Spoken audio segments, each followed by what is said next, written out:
आज हम सीखने वाले हैं रिमाइंडर थ्योरम और फैक्टर थ्योरम। रिमाइंडर थ्योरम आपकी न्यू बुक में नहीं दी है, लेकिन जब तक आप रिमाइंडर थ्योरम सीखोगे नहीं आपको फैक्टर थ्योरम नहीं आएगी, क्योंकि फैक्टर थ्योरम रिमाइंडर थ्योरम का ही थोड़ा सा सबसेट है। तो यहाँ पे हम देख रहे हैं कि रिमाइंडर थ्योरम को आपको कैसे समझाएं। एक एग्जाम्पल के तौर पे देखिएगा आप ये।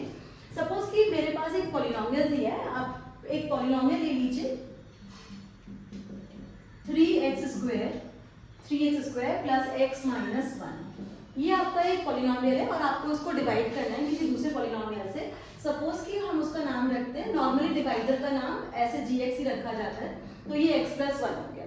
तो आपको ये बोला गया है कि जब आप 3x square plus x minus 1 को डिवाइड करेंगे x प्लस 1 से, तो आपको रिमाइंडर कितना मिलेगा। तो अगर नॉर्मली अगर हमें रिमाइंडर थ्योरम नहीं मालूम होगी तो हम क्या करेंगे, हम लॉन्ग डिवीजन करेंगे।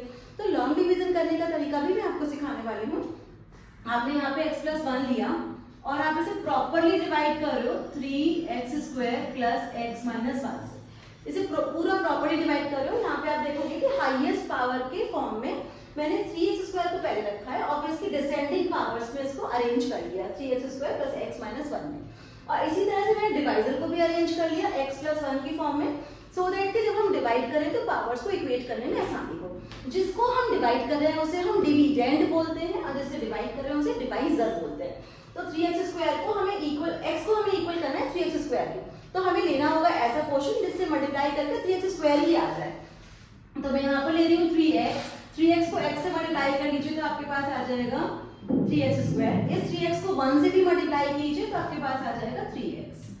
हमेशा जब सबट्रैक्ट करना होता है, जो लाइन बनाते हो थोड़ा सा दूर बनाओ, जिससे कि आप प्रॉपर्ली साइन चेंज कर दो। यहाँ पे माइनस लगा दो, यहाँ पे भी माइनस लगा दो। 3x square minus 3x square will be cut और 0 आ जाएगा इसका आंसर। x माइनस 3x का साइन नेगेटिव है, मतलब वो बड़ा होगा, तो यहाँ पर माइनस 2x माइनस 1 बड़े वाले का ही साइन लगाया जाता है सब्ट्रैक्शन के बाद। फिर x को हमें कन्वर्ट करना है माइनस 2x में, तो आप माइनस 2 से मल्टीप्लाई कर लीजिए तो यहाँ पर आ जाएगा माइनस 2x माइनस 2।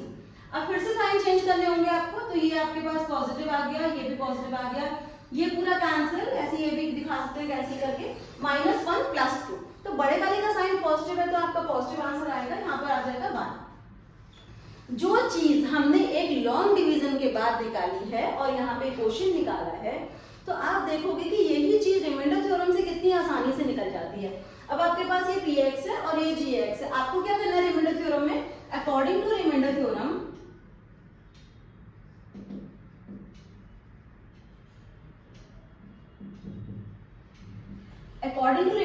आपको सबसे पहले x प्लस 1 को इक्वल टू 0 रखना है, यानी कि जिस फैक्टर से आप डिवाइड करने जा रहे हो उसे इक्वल टू 0 रखो। तो यहाँ पर आएगा x plus 1 is equal to 0। अब ये x plus 1 is equal to 0 हो गया, इससे आपके पास x की एक वैल्यू आएगी, तो x की वैल्यू आ रही है माइनस 1। तो आपको ये लॉन्ग डिवीजन नहीं करना, आपके पास एक टूल है जिससे आप आसानी से रिमाइंडर निकाल सकते हो। अगर इस पॉलिनोमियल में आप x की जगह माइनस 1 पुट करते हो, पॉलिनोमियल में x की जगह माइनस 1 पुट करोगे तो आपके पास आएगा 3 माइनस 1 का whole square plus minus 1 minus 1। Minus 1 का स्क्वायर पॉजिटिव होता है, तो यहाँ पर हो जाएगा 3, फिर आपके पास माइनस 1, फिर ये माइनस 1, 3 में से 2 सब्ट्रैक्ट करो, आपके पास आ गया 1। और जो आपने रिमाइंडर लॉन्ग डिवीजन से निकाला था वो आपका इस तरीके से भी आ गया। So remainder theorem is a very good tool for us to avoid long division and get the remainder immediately. तो अब आपने ये देखा कि रिमाइंडर थ्योरम क्या होती है।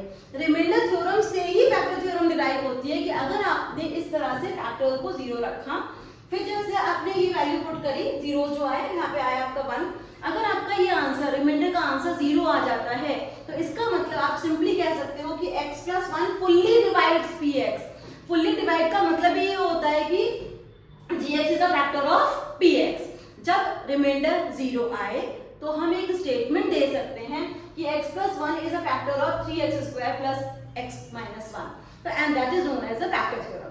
तो रिमाइंडर थ्योरम अगर समझ में आ गई है तो factor theorem is just a subset of remainder theorem. तो वो मैं आपको एक भी दोबारा से दिखाती हूँ। तो अब ऐसा कोई क्वेश्चन लेंगे जिसमें रिमाइंडर 0 आ रहा होगा, तो आप आराम से कह पाएंगे कि वो रिमाइंडर है या नहीं। ये न्यू बुक में भी है मेरे पास, तो न्यू बुक में फैक्टर थ्योरम है, तो फैक्टर थ्योरम का स्टेटमेंट भी समझा देती हूँ आपको। I hope this is clear. Remainder theorem तो आपको समझ में आ गई है, उसके बाद फैक्टर थ्योरम कराऊंगी।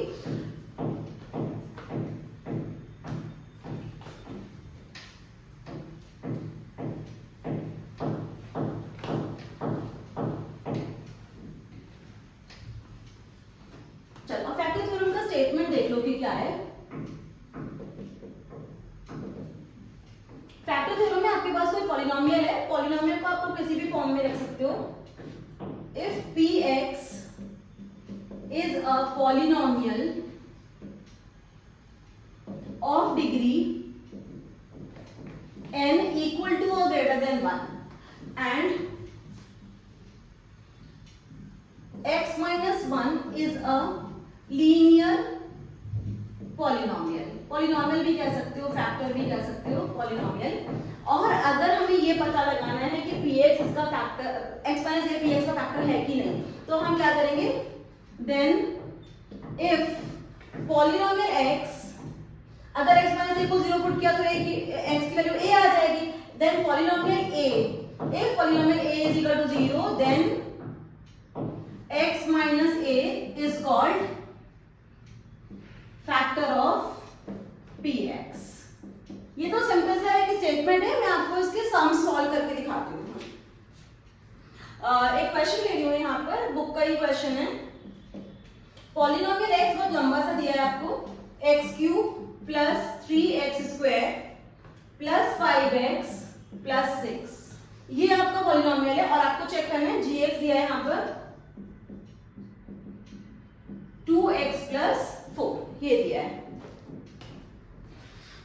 तो ये px है आपका और ये gx है 2x प्लस 4, और मेथड बिल्कुल वही रहेगा कि सबसे पहले आप 2x प्लस 4 को इक्वल टू 0 रखिए। Put 2x plus 4 is equal to 0, 2x की वैल्यू हुई -4 और x की वैल्यू हो गई -4/2, सो ये आ गया आपके पास -2, x की वैल्यू -2 आ गई। अब जो x की वैल्यू आई है -2, उसको आप पॉलिनोमियल x में रख के देखिए, अगर आपका आंसर 0 आता है तो आप बोलेंगे yes gx is a factor.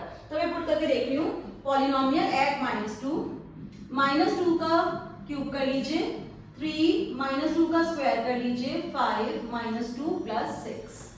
यहां से मैं इसके लिए ब्लॉक बना लेती हूँ। हाँ, अब देखते हैं कि क्या आंसर आ रहा है।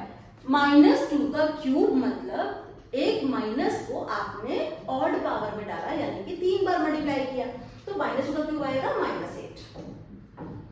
फिर -2 का स्क्वायर कर रहे हो आप, तो वो ऑब्वियसली जब इवन पावर होती है तो पॉजिटिव होता है, तो 4 3 12 -10 प्लस 6, तो 12 और 6 हो गया 18, और नेगेटिव नेगेटिव को देखोगे तो वो भी 18 हो गया, तो मतलब फाइनल आंसर 0 आ रहा है। तो आपका स्टेटमेंट क्या हुआ कि yes gx is a factor of px। आप यहां पे लिख दो yes gx is a factor of px। What does it mean? It means कि जब हम gx से डिवाइड करेंगे px को तो remainder will be 0। I hope it is clear because जो रिमाइंडर थ्योरम है और फैक्टर थ्योरम है, they are just connected to each other। और ये जो मैंने आपको अभी समझाया है, इसकी प्रैक्टिस में आपको और कराऊंगी। एक्सरसाइज 2.3 आप पूरी मेरे साथ कर सकते हो। तो जब तक मैंने आपको जो समझाया है फैक्टर थ्योरम और रिमाइंडर थ्योरम, उसकी प्रैक्टिस करो। All the best, keep learning.